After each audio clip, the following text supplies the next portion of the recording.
Good evening, everyone. Welcome to the Board of Education Business Meeting. Today is Tuesday, December 16th, 2025. The time is now 7:04 p.m. If we could all please stand for the Pledge of Allegiance.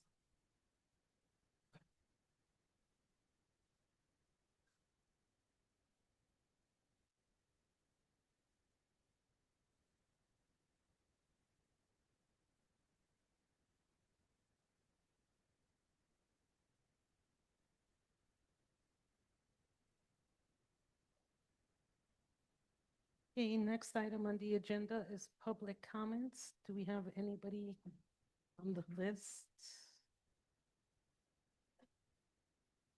Or anyone online that would like to speak?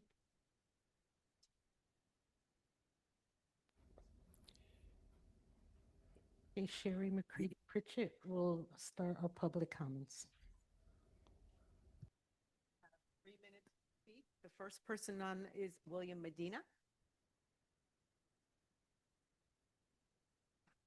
Mr. Medina, please give us your name and address. I know your name, but I need you to just state it. Thank you.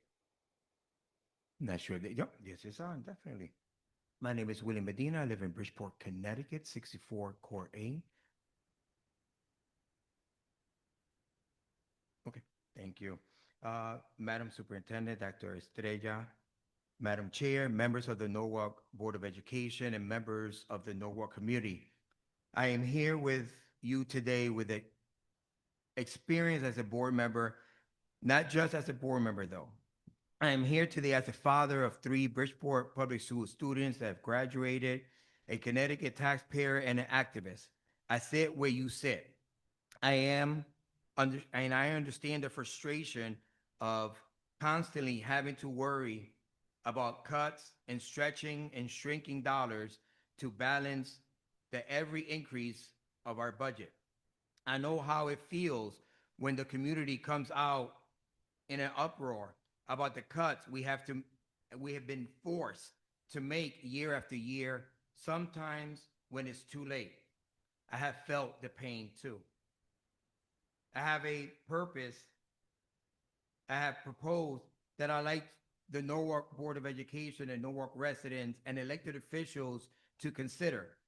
And my proposal is this: joining forces around a common message that of the fixing of the ECS formula, bringing with raising the foundation amount to start and adding weight to the ELL and creating an additional weight for special population, excuse me.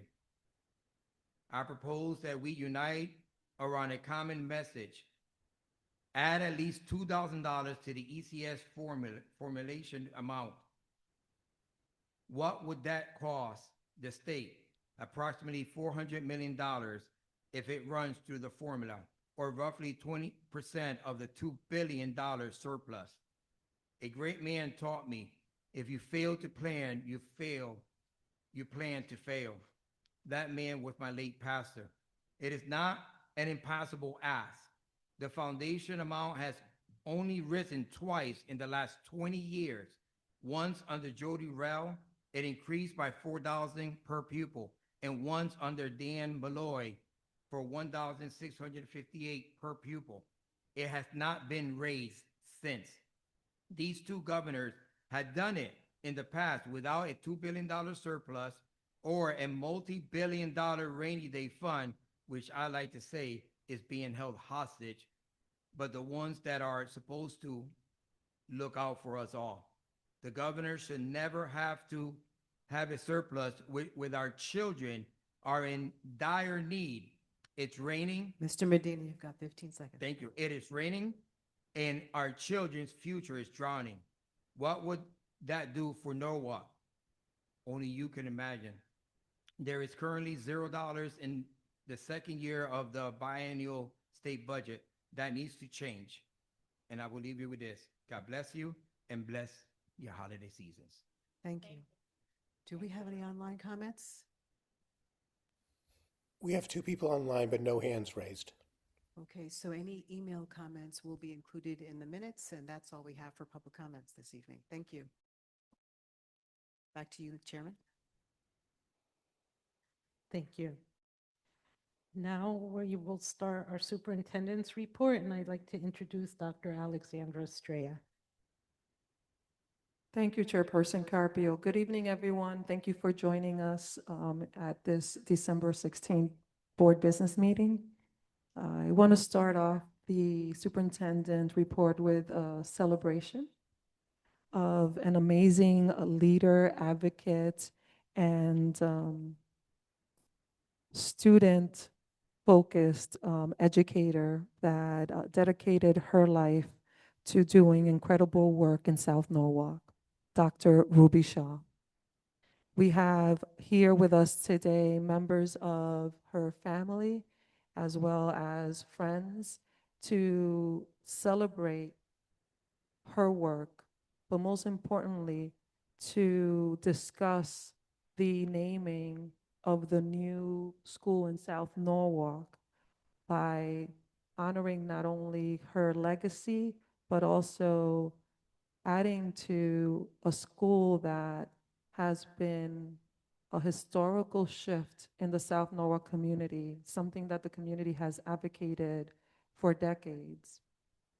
Making sure that the name of the school resembles the people and the excellence that we expect within the school community.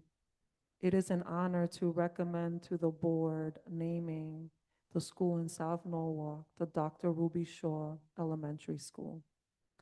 She was a first-generation American who broke barriers in education. She pioneered inclusive and environments that were innovative within Norwalk schools. She was a tireless advocate for community collaboration and lifelong learning. Her life's work continued to inspire students in this generation and prior, as well as many educators. As we discussed the possibility of naming the South Norwalk School after Dr. Ruby Shaw, we heard countless stories of the work that she did on behalf of the South Norwalk community and how South Norwalk is better as a result of the work that she did in service of students and their families. So it is an honor to have this special day today, members of her family and friends, to speak to her legacy and why naming this school after Dr. Ruby Shaw is such an important milestone as we continue to elevate the historic moment of having a new school in South Norwalk. So I would like to welcome Fred Shaw to share a few words with the board.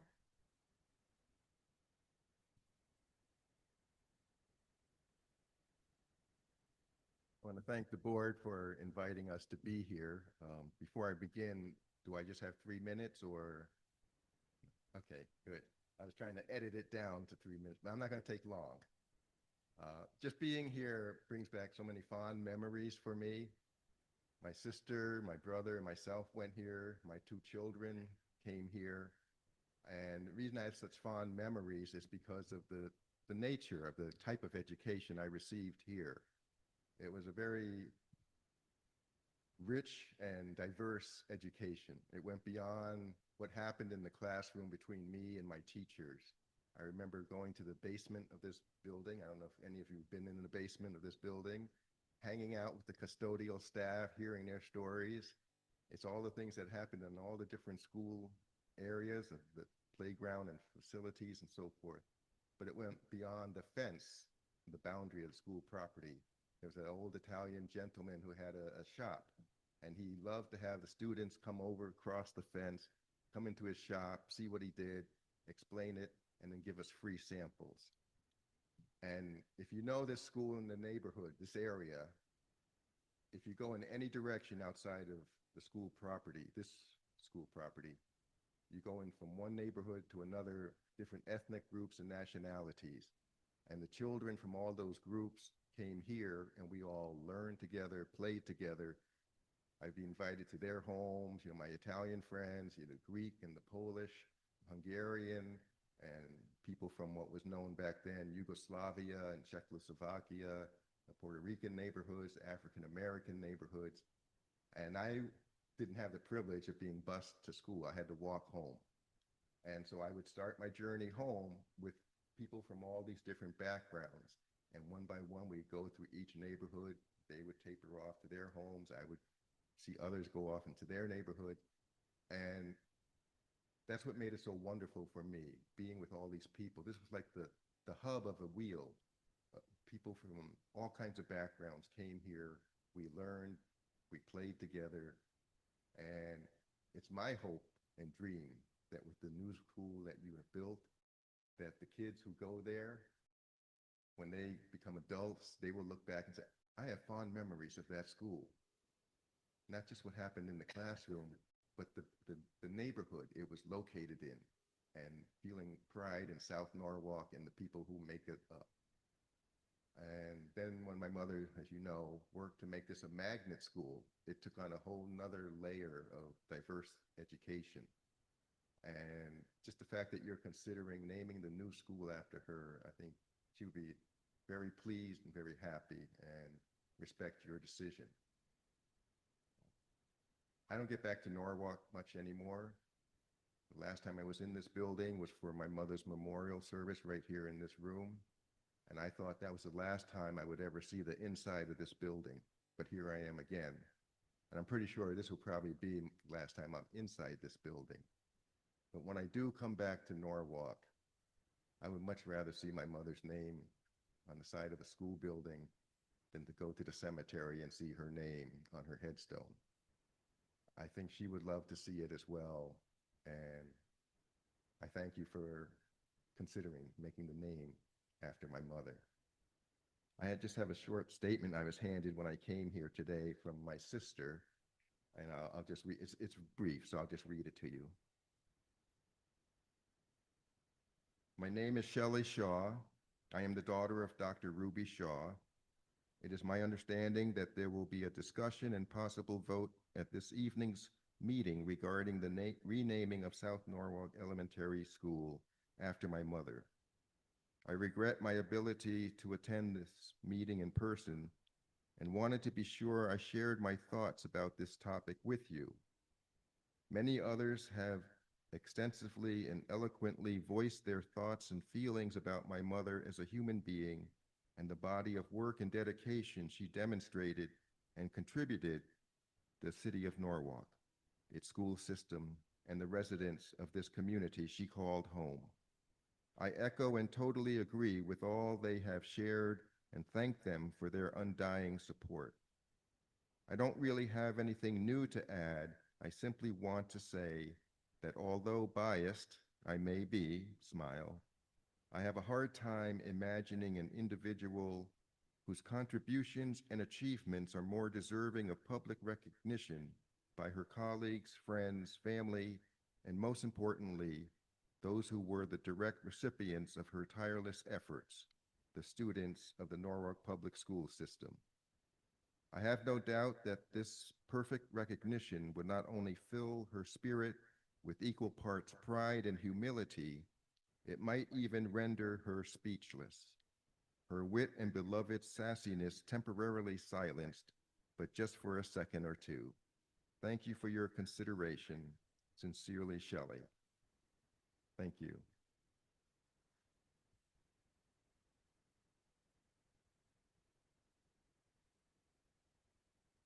We also have April Brown that would like to share a few words.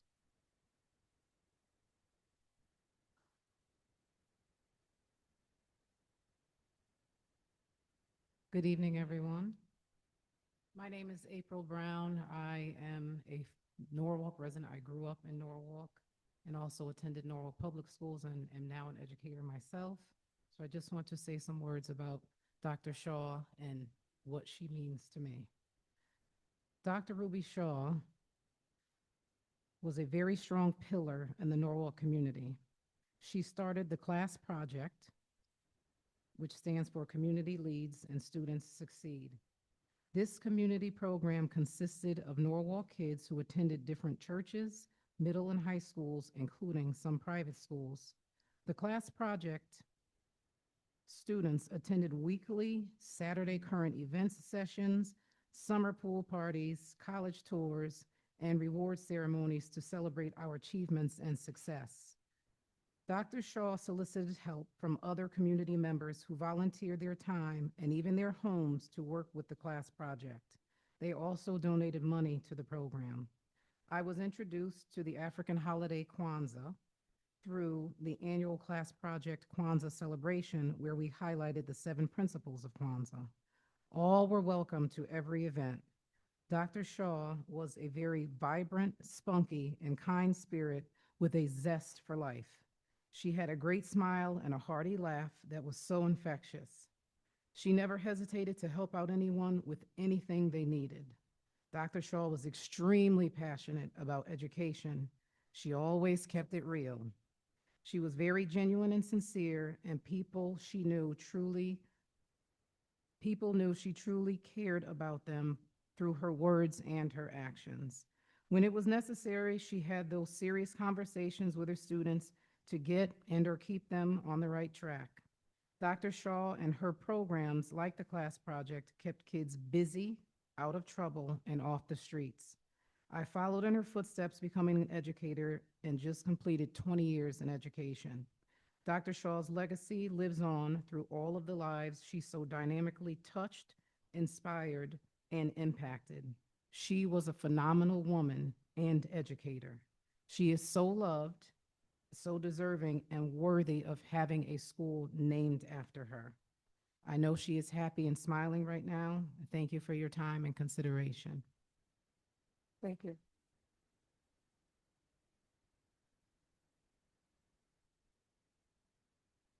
And as the board knows and the community knows, as we advocated for the South Norwalk School, we did it because we believe that every child deserved an environment or a school that they could walk to, a place that they can have community and gatherings together, and a place where they could call home, which was something that our South Norwalk students did not have. One of Dr. Ruby Shaw's quotes was, "Never write off any student. Everyone has a contribution to make." And it well aligns to our advocacy throughout a number of decades to have this school come to life, because we believe in every child, and every child deserves the opportunity to succeed and thrive, and that they see that we value them. And the South Norwalk School is a representation of that. So I would like to recommend to the board the consideration of naming the new South Norwalk School building the Dr. Ruby Shaw Elementary School. So I'll turn it over at this point to you, Madam Chair, for consideration of setting a motion. I would like to make a motion that we move the action of approving the school naming of Dr. Ruby Shaw Elementary to the next spot on the agenda. Okay. Seconded by Ashley, Kara, thank you. So I need a motion of approval for school naming of Dr. Ruby Shaw Elementary. Jasmine, seconded by Sherry. All in favor, please say aye and raise your hand. Aye. Thank you, that's unanimous. Congratulations.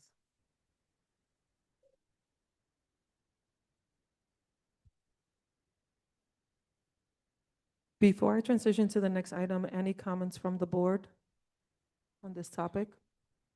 I actually worked with Dr. Shaw. She used to be a member of the Educational Foundation of America, and we used to administer scholarships to Norwalk Public School students. And I served with Ruby and former Mayor Zullo and some other people. And it was interesting because she probably was an employee in this district during the time that I even attended. And so it was interesting for me to work alongside her when we would interview students and award those scholarships. And for the short period of time that I got to work with her, I was so impressed with her and her love of children and for equity and diversity. And I feel like she was just so ahead of her time in the work that she did.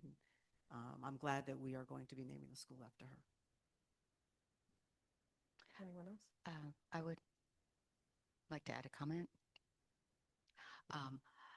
I did not have the wonderful fortune of knowing Dr. Ruby Shaw, but I have, once I've learned about her um, and thought about it, I was an enthusiastic yes to name the school after her.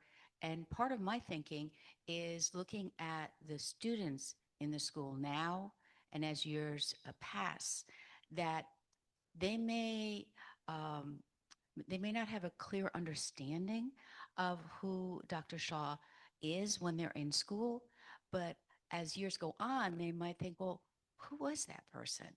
And look into, they might be 20 years old, 30 years old. I think of Brian McMahon High School, that Brian McMahon, who was he really?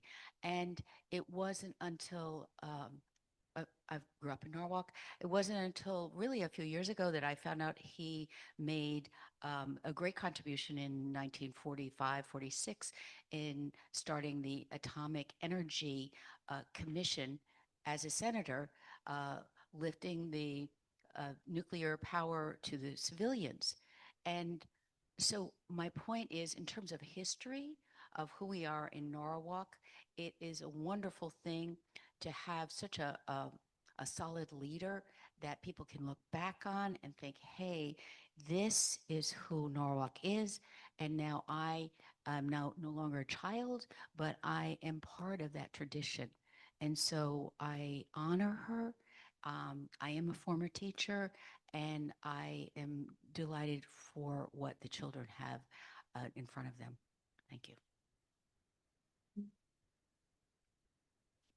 I would just like to add that I did have the pleasure of working with Dr. Shaw in a different way, right here in this building in the I Have a Dream program. And we worked together, after school, and she was very instrumental in my educational journey. And when I think about every leader and teacher that I came across, she really stands out, and knew her very personally, very humble, kind spirit, very spunky when she needed to be. And when it came to like your education, she obviously didn't want any child left behind.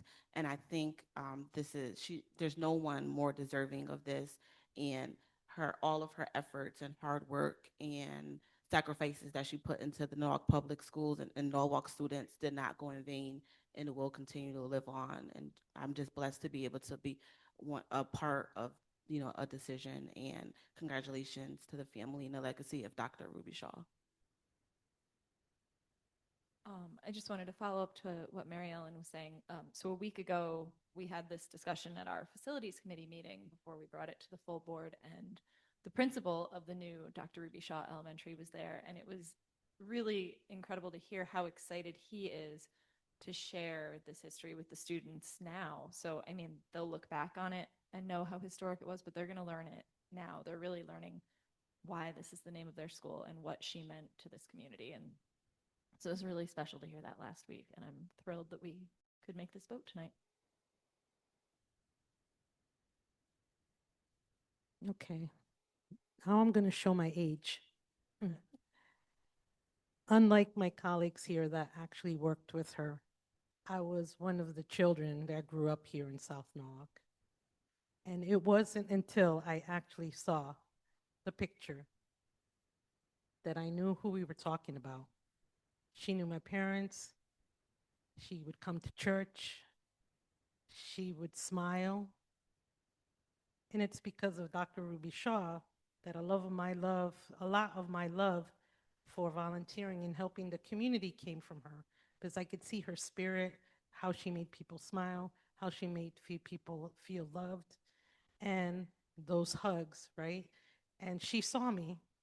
I wasn't, hiding in a corner or anything.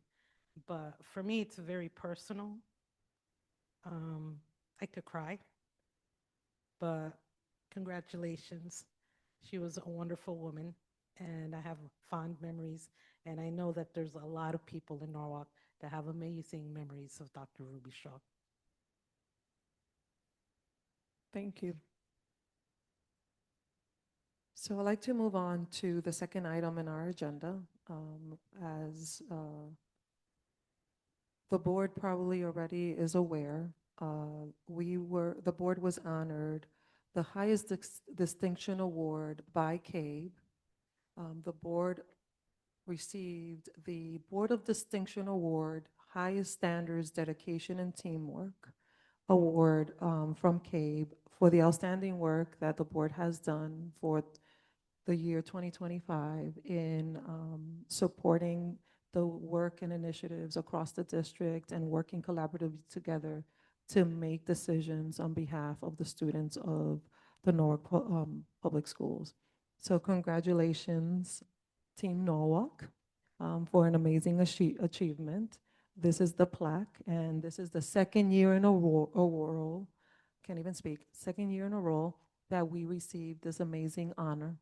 And Ashley, Diana, and I had the opportunity to attend the CAPE conference, where we had the privilege of seeing our commissioner, and our commissioner provided this plaque to us in honor of our achievement. So congratulations. You deserve a round of applause.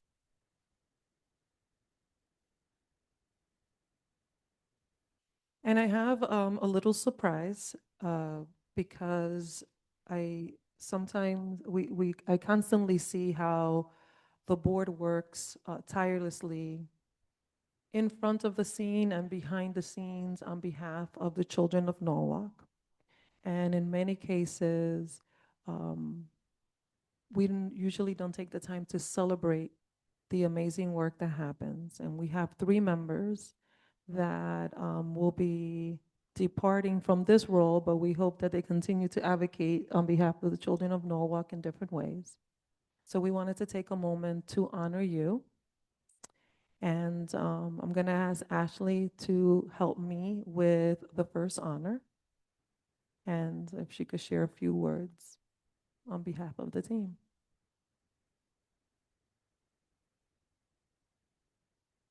So this is for Janine Randolph, who has been my seatmate on the corner for the 2 years that I've been on the board, as well as the chair of the Special Education Curriculum Committee, which I'm a part of. And so Janine, it's been a real pleasure to work with you, and I'm very much going to miss having you right next to me. And I'm grateful for your leadership and for your service, and thank you, and we will miss you.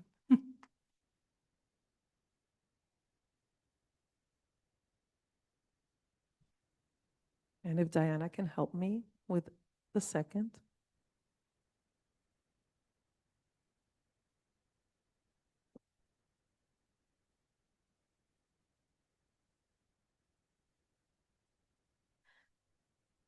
So I have the honor of giving Kara Bakey her award, and we're going to miss you.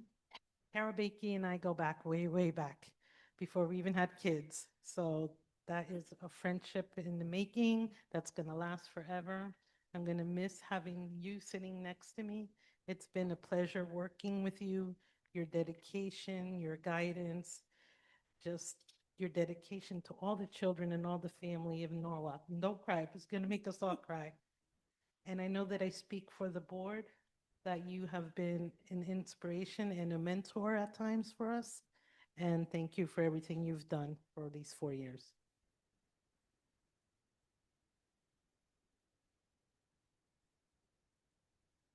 So next is Colin Hostin. Unfortunately, Colin is not with us this evening, but Colin also is a true public servant, really cares about the children. And Colin actually was very influential in me serving the first time around when I got elected.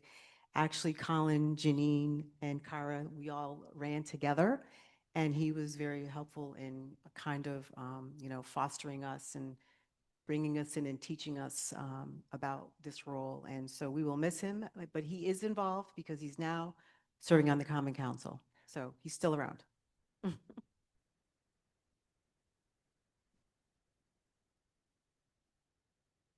So I just wanted to take a moment to thank you for your leadership in this work, for your dedication to the children of Norwalk, and for me being an amazing partner in this work. I always talk about with my colleagues how fortunate I am to work with such an amazing board, because I don't think everybody has that privilege. And It's been such an honor to have people with such integrity, dedication, and faith in the work that we do as partners with us. So thank you, and we're going to miss you so much. I don't know if you want to say a few words. I'm a little verklempt right now. Yeah, I don't know what to say. I have so many feelings going on as far as this end of this era for us. It has been challenging. It has been enlightening. It has been fulfilling. It has been so many things. And it was a very hard decision to even come to this, to leave this group and stop the work in this way. But like you said, hopefully we can continue with the advocacy for the children and for Norwalk as we go on. So thank you for all of this.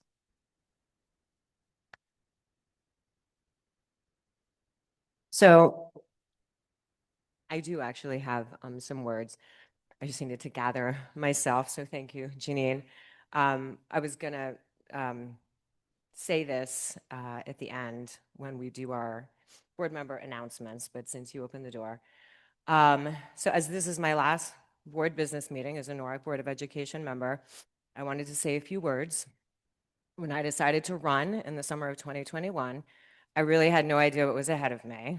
I'd watched from the sidelines for many years, pitching in where I could in my kids' schools. Well, after 4 years, I can say, well, it's definitely been a roller coaster. If it's been anything, it's been an honor to serve the students, teachers, and administrators of Norwalk Public Schools. It's been so rewarding to work alongside you, Dr. Estrella, and your entire team. Rob, Linda, Marianne, Sandra. You all are to be commended on your deep knowledge and expertise in what you practiced. I learned so much from each and every one of you, and I will miss our times together, though maybe not the board meeting retreats on Friday nights and Saturday mornings. Over the last 4 years together, we have come out of the COVID pandemic. We have voted on the removal of the masking mandate. We have responded to unfortunate swatting incidents at our high schools, which resulted in campus lockdowns and the resulting fears and anxieties throughout our community. We've opened the new Cranberry School, broken ground on the new Norwalk High School P-Tech buildings, and we have now not only broken ground on, but also opened the brand new Ruby Shaw Elementary School. All things we should all be so proud of. We've gone through 4 budget cycles, one in particular, one of the most difficult things I've ever gone through in my life. And through this all, we have increased our test scores, been named the #1 urban district in Connecticut once again. We have decreased suspensions and absenteeism while increasing our graduation rate. For all of these things, I'm immensely proud of all of those that have contributed to these successes. And so with that, I say thank you to my fellow board members for your ongoing dedication, honesty, and heart. To Dr. Estrella and your team, I say that words can't express how grateful I am for your commitment to our district. You are all truly stars. And to the incoming board members, I say, good luck. Stay focused. Always remember who you were voted in to represent, the students of the Norwalk Public Schools.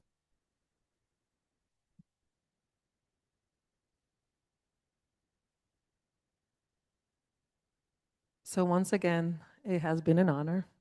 Thank you for your leadership. I am immensely grateful, but I know that the students of Norwalk were fortunate to have you alongside the rest of this team leading the work on behalf of our children. And as you know, it's been a bumpy road, and not only at a local but federal level, it's been a fascinating journey. And I am very proud to say that despite the turbulence, we have worked really well together to make sure that when we say all children, we're really talking about all children, feeling a sense of belonging and also a sense that they can succeed and achieve their ultimate goals, irregardless of whatever challenge is ahead of us. So again, thank you, and I'm gonna miss you. And we have two pictures. The first picture is with the Dr. Shore's family here, and then the second picture I would like to do with the board members that are moving into new journeys. Okay, so let's start with the Shaw family.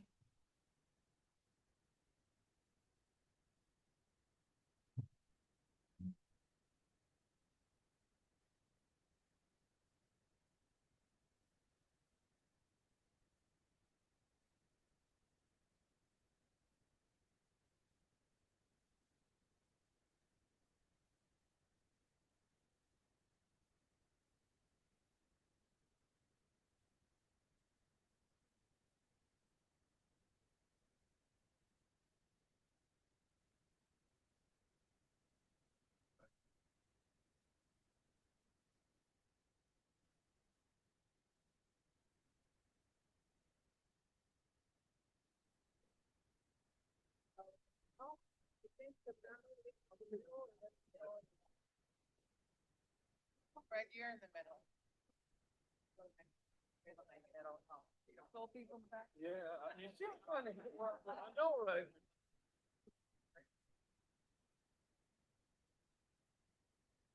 Excuse me, Sandra, you should be in the picture. Come on. You were part of. No, no, no.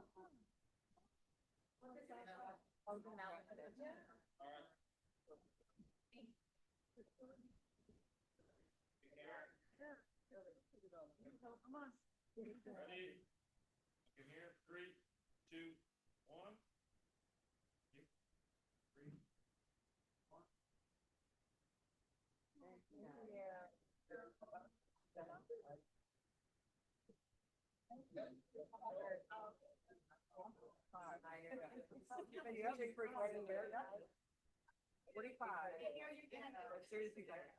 Where are you taking you?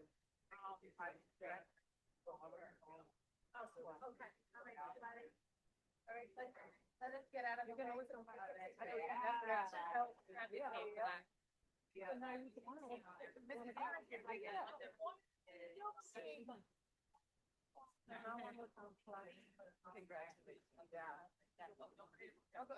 Next one.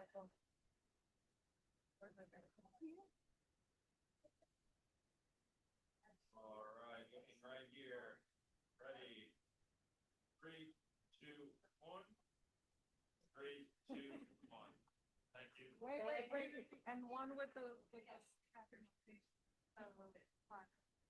Oh, you want me to bring the cabinet? Yeah. Cabinet. Cabinet. You probably see on either side. So here, right? Yeah. All 26. That's it. No. Oh, the kid. No. I like it. No.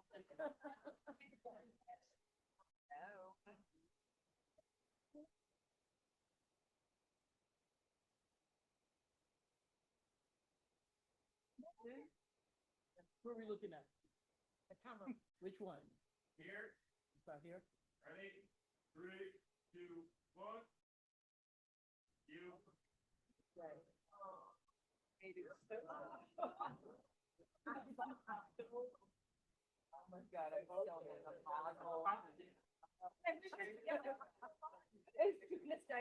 You and I knocked on doors together. Human. Yeah. Girl. It's like, you know what I mean? Yeah.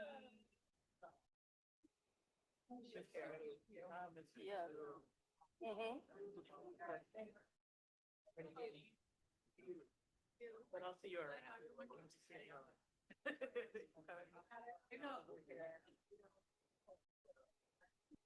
Oh, yeah.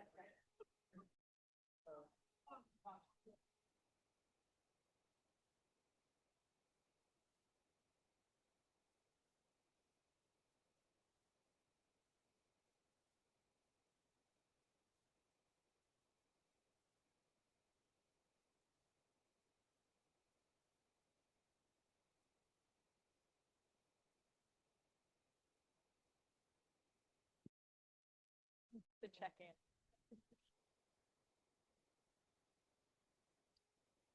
So thank you for joining us in some important celebrations this evening. As a final element of the superintendent report, I want to discuss, and I'm going to ask Mr. Pennington to join me for this conversation, on making an adjustment in our 2026 calendar, well, 25-26 calendar, for our high school early release time, making an adjustment to ensure that we can have mid-year performance-based assessments.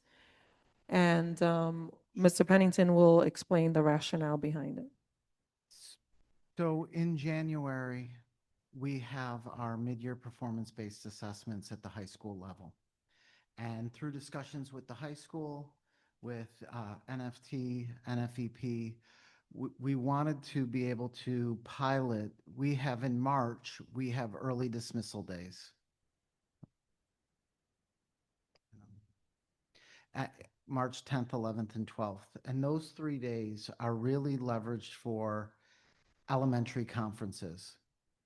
And through discussions with the high schools, we wanted to be able, we have our mid-year performance-based assessments, and being able to provide a schedule that will work for students, for teachers, that will allow them to offer early dismissal days during that time. For our finals, we have an early dismissal schedule that the high schools create for finals, but we didn't want to add more early dismissal days at the high school level. So we had a conversation around, we historically have had 1 day. We have A day and B day. So if you teach an A day class, it could work for you. If you taught a B day class, it didn't. We looked at surrounding districts and came up with a schedule to move through our 3 days for the high school to January. And if I can show what that looks like, there we go. So moving them to January 15th, 16th, 20th, and 21st, we had 1 day. We would bring those 3 days for the high school, and they would have 4 early dismissal days, 2 for A day, 2 for B day. And it allows them to have their mid-year performance-based assessments, but then also have time to grade them and prepare for quarter 2 or semester 2, which starts on January 23rd. And we had to work with a lot of different people. We worked with transportation because it means that in March, our elementary and middle schools would have early dismissals, but our high schools would not. And so we had to work with transportation to see if that could work. We believe that it can work. So that's why we want to pilot, because as we see this year, I know that January will work, but how will March work? And so that's something that we would like to propose in support of our high school students, our high school teachers, and like I said, all of our high schools are in support of this proposal, and wanted to share it with you for discussion and conversation. It also maximizes the way we're utilizing our time, particularly at the high school level. So, any questions from the board?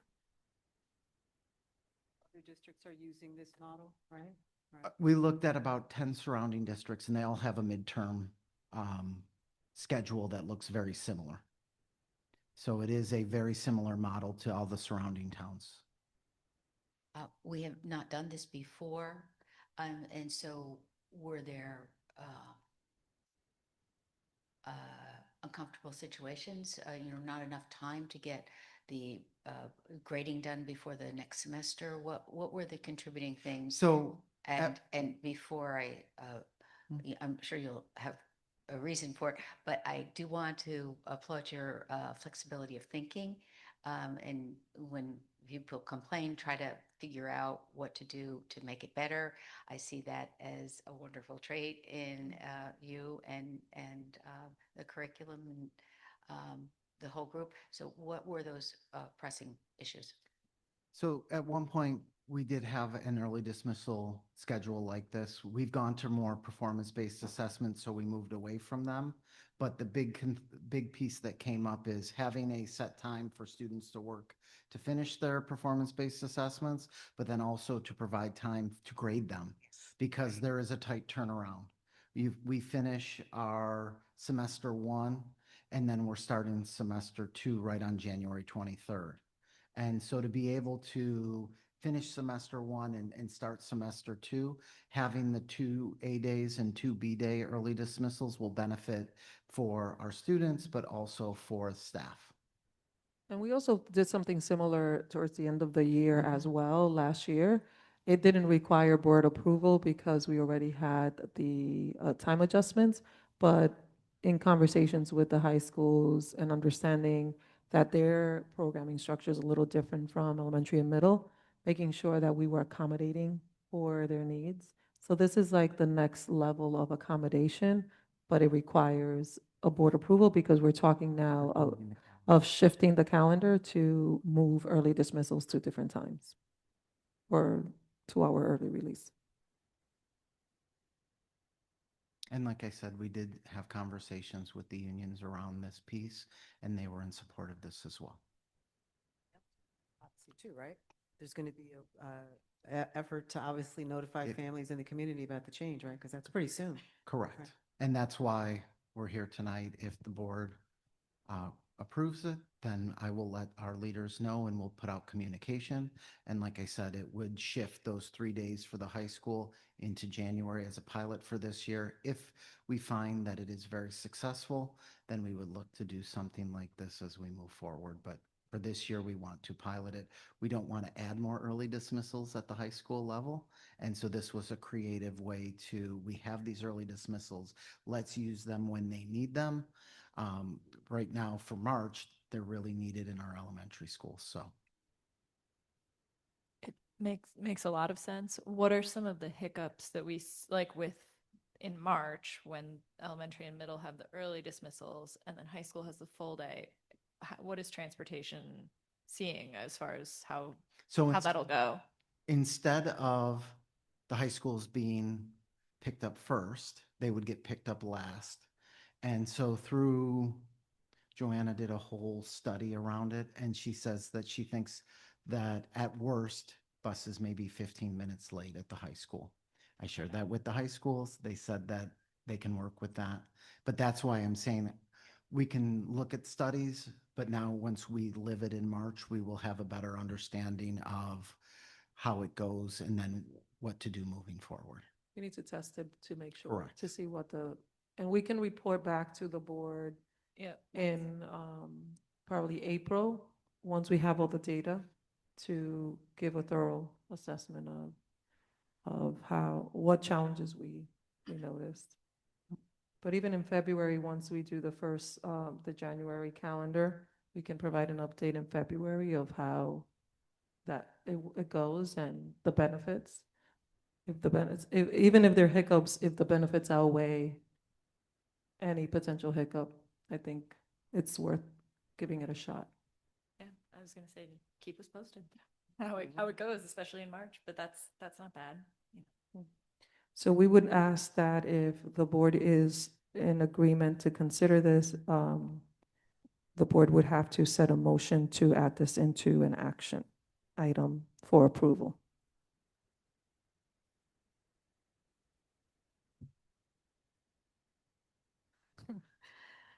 Motion to add high school early dismissal, mid-year performance-based assessments on the calendar. So moved. Ashley Guyas, seconded by Mary Ellen.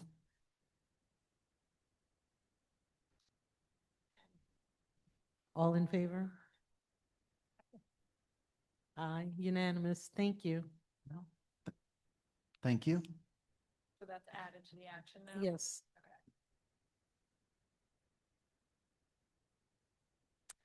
All right, so again, thank you. That concludes the superintendent report.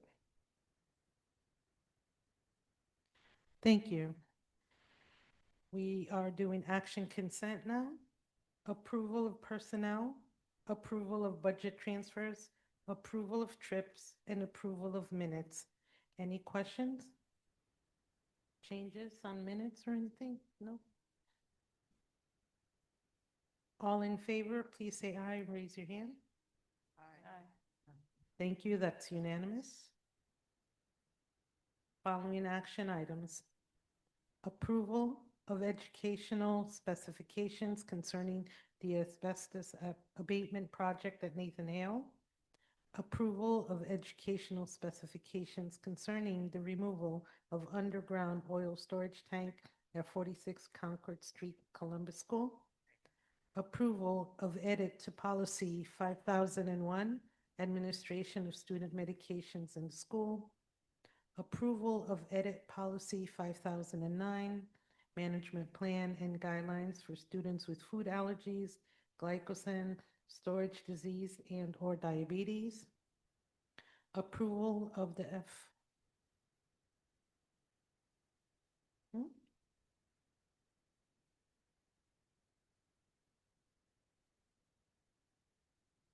Okay. And adding Approval of high school early dismissal. high school early dismissals, mid-year performance-based assessments. All in favor or any questions on those items?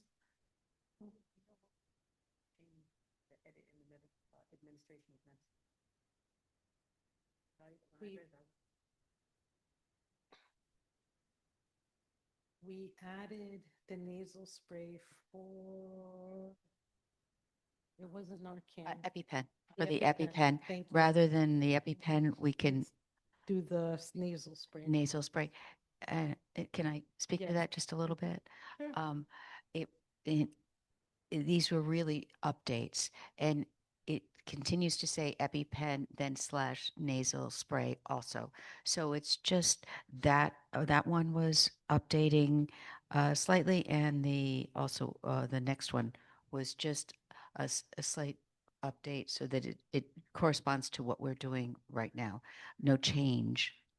And with the added nasal sprays at all the schools at no charge, actually, the team was able to get all that medication at no charge to the district. Mm-hmm. Yep. Mhm. All in favor, please say aye, raise your hand. Thank you, that is unanimous.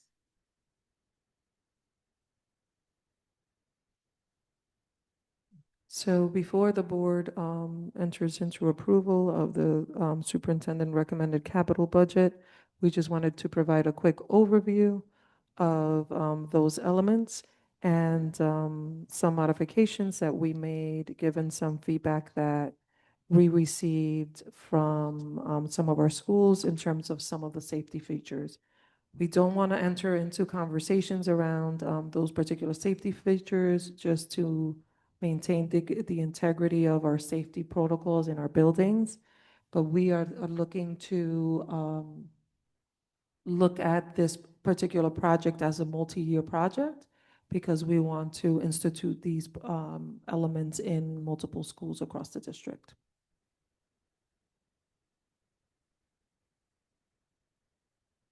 Thank you, JD. So I'm going to ask Mr. Asmani to please guide us through all of the capital projects currently on the list. Sure. Thank you, Superintendent. Good evening, Board of Education. So we went through all of these projects in detail at the last week in this room when you did the workshops. So I'm not going to go over each one of these projects individually. What we have done here is put all of the projects, you'll see the superintendent recommended column, all of the projects this year total 5.8 million.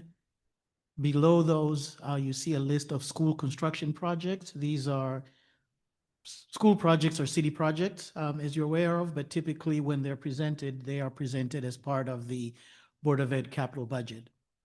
So for this year, within that, we have 22 million as part of the Norwalk High School P-TECH construction, and then you have the West Rocks projects beginning the following year. and onward. The project that the superintendent was referring to has to do with school safety. So last time, that line item was 30,000. This time you'll notice it's 330 with a corresponding 300,000 each year, just enhancement of school security. So with that, I'd be happy to answer any other non-security related questions, and would ask for the board to approve the capital budget so that we can forward it to the city superintendent. Just one thing that I want to highlight in terms of the West Rock construction project. As you recall, it's being delayed 1 year because of additional reimbursements that we will be able to obtain if we apply after February 2026. Well, July 1st, but it starts in February, I believe, no? So, July 1st of 2026. So we have to start after that. That makes sense because it's a significant amount to my ears, 5% more. So we'd be getting 65% reimbursement instead of the 60. And that was It from equates to the state. over $6 million. So it's a significant amount that the city would save if they delay the project 1 year. So I understand that reasoning. I can support that. Thank you. So I turn it now over to the chair to move forward with the action.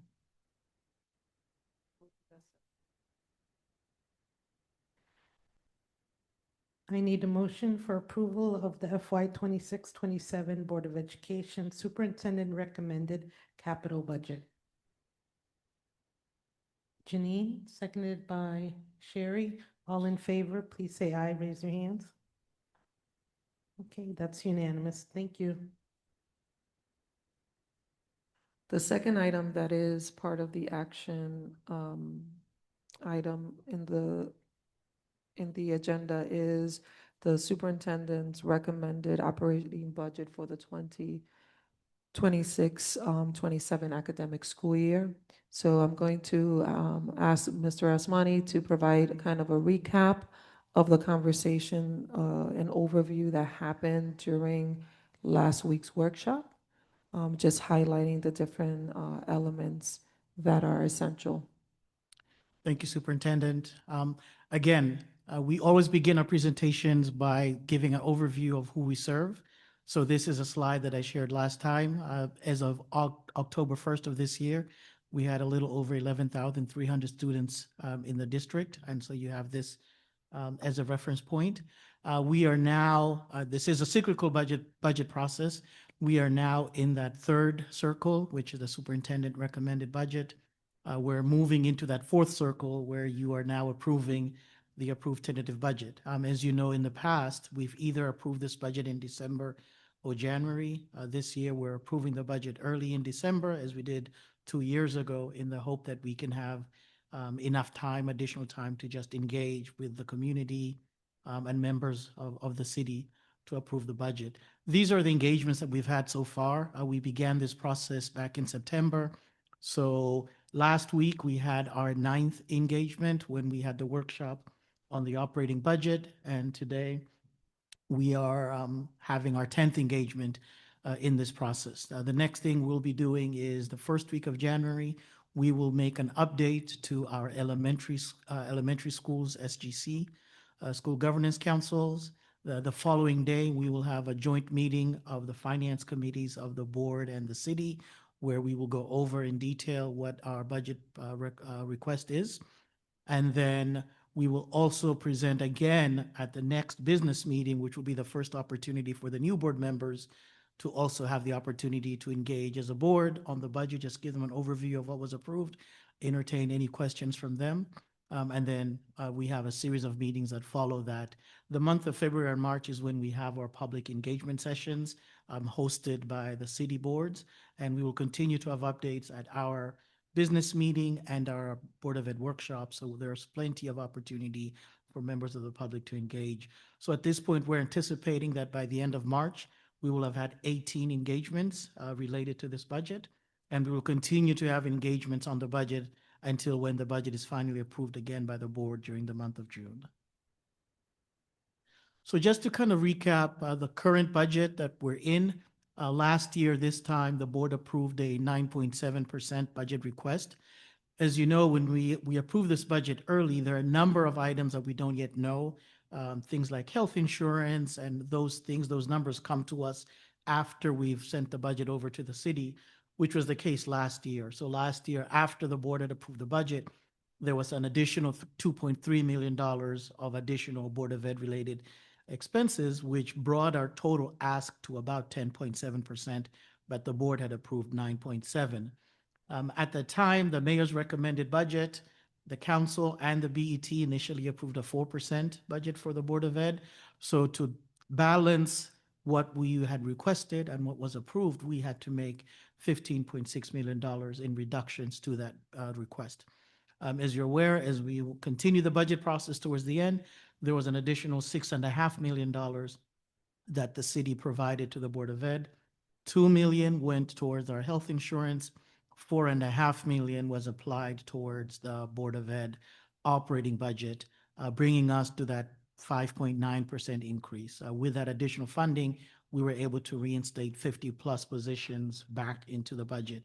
And so the budget we have this year to operate with is $247 million, which reflects a 5.9% budget from last year. And so this is kind of a timeline of how the budget evolved. We started off with 14%, the superintendent recommended, and the board approved 9.7. Mayor, council, and BET all approved the 4% rate. And then in late June, we got that additional funding, bringing us to the 5.9%. So that is where our starting point is in building the budget for the next year. In terms of the 4.5 additional funding that we received, all of that money went to schools. And this is a breakdown of how those funding was allocated at the schools. 1.5 million went to our high schools. Just under 800,000 was appropriated to our middle schools, and about 1.9 million went to our elementary schools.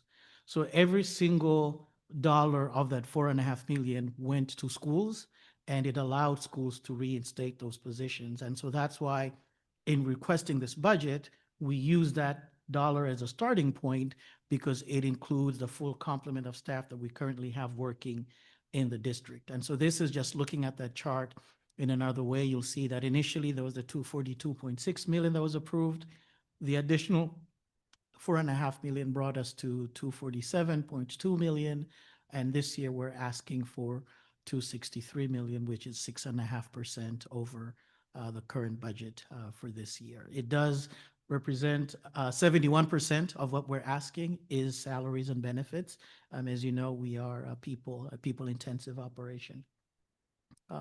Things that are driving this budget, special education, we are seeing an increase in provider rates that provide services to our students, but we have also been challenged and looked at opportunities to how we can provide additional services in-house. So the current budget does include additional resources to provide in-house services for our special education students so that we don't have to outsource them. So we're spending money on that, but in the long run, we're offsetting more in out-of-district expenses. We're also expanding 2 full-day pre-K programs at Wolfbit at South Norwalk. We received a Smart Start grant from the state. The grant doesn't fully cover all of the cost. I believe the grants are like 300 or so thousand, and so there's an additional 160,000 for teachers at the pre-K level, primarily focused on pre-K students entering our system with special needs. So that is something that we've embedded in this budget. Again, having this program in-house, combination of the grant and our internal resources allows us to service our students in-house and mitigate those out-of-district expenses. We have our insurance costs, our school meals funding. As you know, we've reinstated CEP. There is a cost to that. And so this budget contemplates continuing with CEP next year. So we have additional funding to transfer because the CEP program, school lunch program in all districts does not fully pay for itself just because of the reimbursements rate. So every district that offers lunch programs does have a contribution to that fund. So this budget includes that. I talked about pay and benefits, which are 71% of what we're asking. South Norwalk School is now entering, Ruby Shaw School is now entering its fourth grade this year. And so with that, we have additional expenses for teachers and paraeducators. But it is now becoming a full elementary school. It's been operating at half capacity, but when you start having fourth grade classrooms, then there are additional resources beyond the classroom teachers and paraeducators. You talk about counseling services and deans, those types of positions that you may have been able to offer those services with only 3 classrooms, but once you get to the 4th and 5th grade level, you have to start incorporating those expenses. And then just higher service contracts. We talk about our busing contract. We spend $12 million on buses annually on school transportation. Those contracts are going up 8%. And so that's something that we've also factored into this budget. If you look at the line item budget, which is uploaded on the website and which you had yesterday, I believe I was talking to a board member earlier, there are some expenses that have gone down. Some utilities have gone down as well. Electricity expenses, just because of we've gone solar in some of our buildings, natural gas. And so we try to be as accurate as possible as we can. And so in areas where we see costs going down, we don't budget for the increased cost. So as you look at our line item budget, you will see some line items that have actually gone down year over year and not necessarily the other way. And then just again, looking at our budget, as we've always said, 75% of the general fund is salaries and benefits. So you can see that, I call it the Pac-Man chart. You'll see salaries and benefits kind of eating up everything else. To the next to that slide is just what the other expenses are. Our other student services, this does include our special education, out of district expenses. These are in your line item budget, they're your 500 series. And so there are a number of things there, but these are primarily contracts that we pay for. We don't have much control over those. And then property services, supplies and materials. You will see that transfers to other funds, that $2.7 million, 2.4 of that is transfers to the school lunch fund. And about 400,000 of that is transfers to the liability, auto, and property insurance, which the Board of Ed is now responsible for paying, whereas in the past it was a city function. And so we transfer those funds out of the general fund into our insurance fund for payment of those. So that is our total request this year, which is a 6.5% year over year. And I'd be happy to answer any questions that you may have at this time. I would just say that I do plan on supporting the budget because you've done, this budget is a bear and it's responsible, reasonable, and it's necessary. And we can see that there's really nothing new. You're really just, it's an as-is budget. It's really nothing we're not looking at any new programs. It's really just, like you said, existing contracts. Correct. And all of that. So thank you. I will also want to comment that, Yeoman's task here, navigating through the ups and the downs of costs and then coming out with 6.5, I thought was very impressive. I am heartened by some of the expenses going down, as you mentioned, oil, electricity, those, and another large reduction in costs will be when we transfer over from the family center to here. There'll no longer be the rent.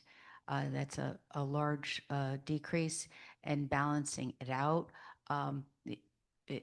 What I do want to comment, I'm very in favor of the expanding the in-house special needs work. As you said, in the long run, it's better, but even in the short run, it's so much better for students when they can to stay with their peers in their school, in their town. I just see lots of benefits for that, and in the long run, definitely not to have to send them out. Outplacement is a significant savings. So I think it's been a cautious approach to this budget, and I commend you for the work. Took a lot of teamwork from the folks that I work with every day. Yeah, I would echo what Mary Ellen is saying, especially with all of the uncertainty with the how many fewer grants are available, the uncertainty of what we're getting with federal grants. I'm deeply impressed that you've kept it down to 6.5. And as Mary Ellen just said, it mostly is just continuing what we have. And I will always be in favor of putting funds towards our in-house special education programs. I think that is the most worthy investment we can make. I'm also really pleased that we're prioritizing the school lunch fund and continuing the CEP program. So.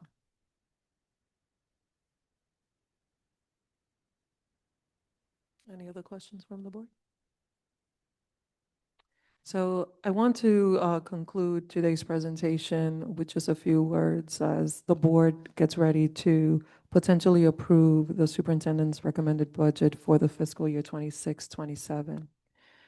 The tentative approval process of the $263 million plus dollars, which equates to the 6.5% that we have articulated here, and that was no easy feat to get to.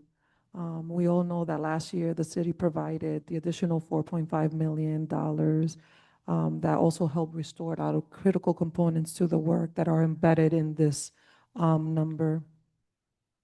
And as we think through this new budget process, we need to think about when we had the efficiency study in 2022 and how at that point there were elements that were not well staffed that we needed to take into consideration. And since then, we have been operating even leaner. In other words, this budget is not about building something new. It's about keeping a system from flipping further below what our students deserve. At the same time, our students and staff have delivered real results. This past year, Norwalk was one of the only and few districts invited by the Connecticut State Department of Education to present our state assessment gains and the strategies behind them.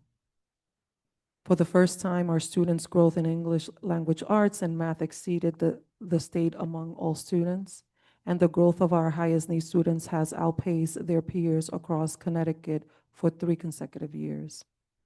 Our broader accountability results tell a similar story. Norwalk's overall accountability index has risen above the state average.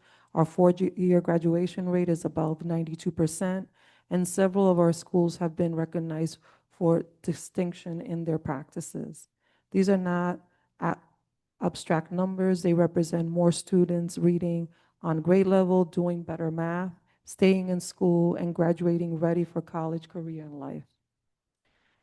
As a people-centered organization, most of what we spend goes directly to the people we serve, our students, every day. Salaries and benefits, like Mr. Asmani articulated, account to 71% of the $15.9 million that we're asking as an increase. Schools are built on teachers, paraeducators, counselors, bus drivers, custodians, school leaders, and all of the adults who help our students learn and feel safe.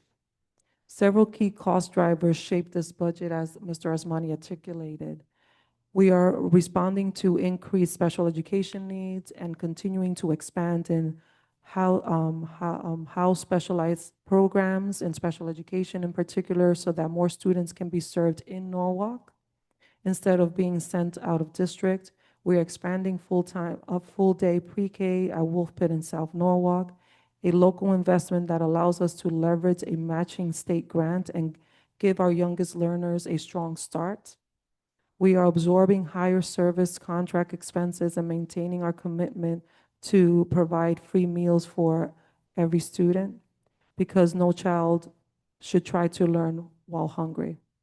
The budget also supports staffing for the addition of the additional 4th grade at South Norwalk Elementary School, an updated employer contribution to our 401A retirement plans, and for the first time, the district assuming the cost of liability, auto, and property insurance.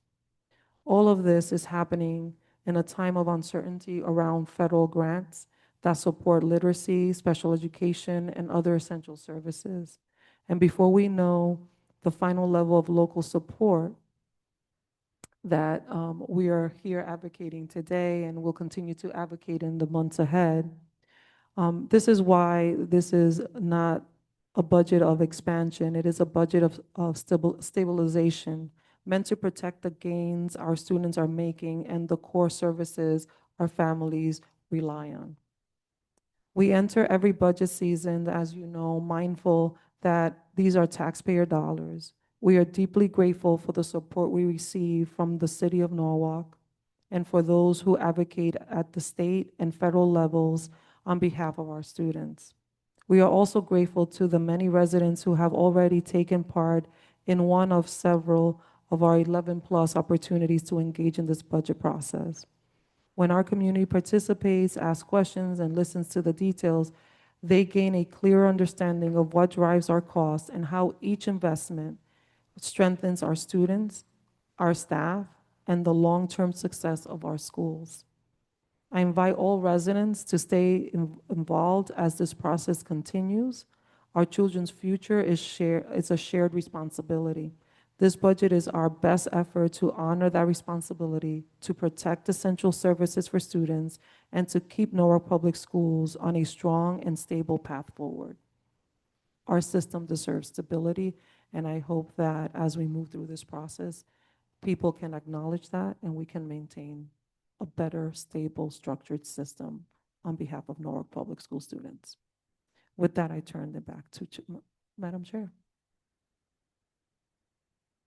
Thank you, Dr. Estrella. Last motion for the evening. I need a motion for approval of the FY 26-27 Board of Education Superintendent Recommended Operating Budget. Jasmine, seconded by Ashley. All in favor, please raise your hand, say aye.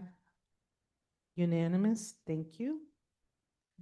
Mr. Osmani, I see you didn't move. Next item of the agenda is our monthly financial report. So you do have the detailed financial report in front of you, and I also gave you the line item detail. It's been a long evening. I'm not going to go over the report with you, but you have it. But I'd be happy to answer any questions that you may have. Our year-to-date expenses are where we would anticipate them to be. Earlier, you approved the transfers. The city approved the additional $3 million, part of the $4.5 million. We received that money earlier, and the approval you made today was transferring that budget to the individual schools. So with that, that concludes the $4.5 million transfer. All that funding will be at the school-based budget level moving forward. But I'd be happy to answer any other questions you may have. Okay, thank you. Thank you. Next item of the agenda is committee representative reports. Anyone want to report?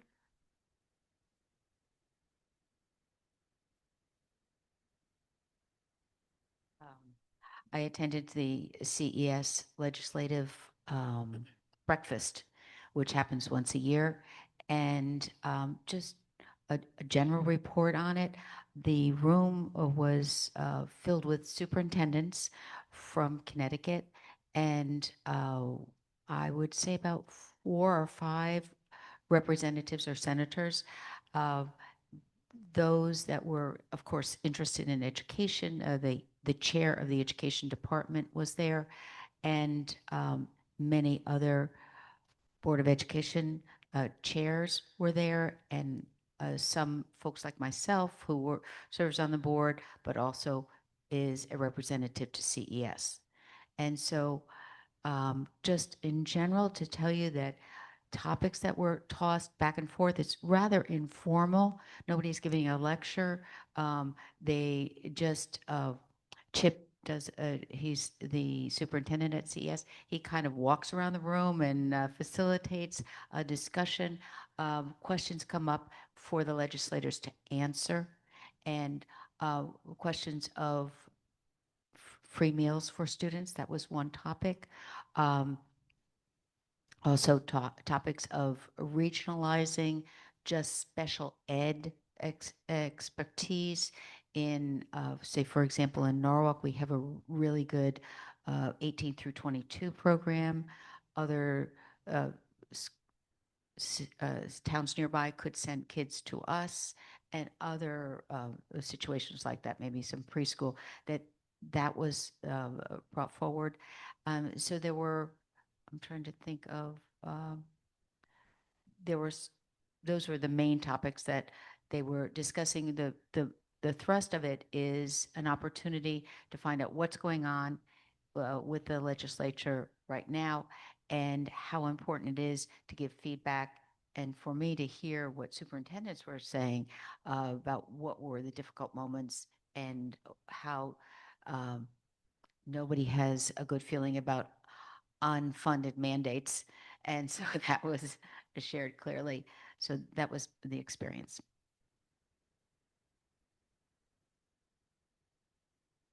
Thank you, Mary Ellen. All the facility stuff we already talked about. I know we talked about Names of the school facilities, and we stuff. voted on policy, so we're all up to date there. Okay, next item is board member announcements. Any board members want to announce anything that's going on? Any other events outside of Board of Ed? Okay. Well, I just wanted to say thank you to everyone. It's been a long day. Some of us have been multiple meetings today and worked all day. But with that, I want to say I am going to miss my colleagues that will be leaving us. It's been an honor. And with that, I'm going to ask the two of you, motion to adjourn. Motion. Good night, everyone.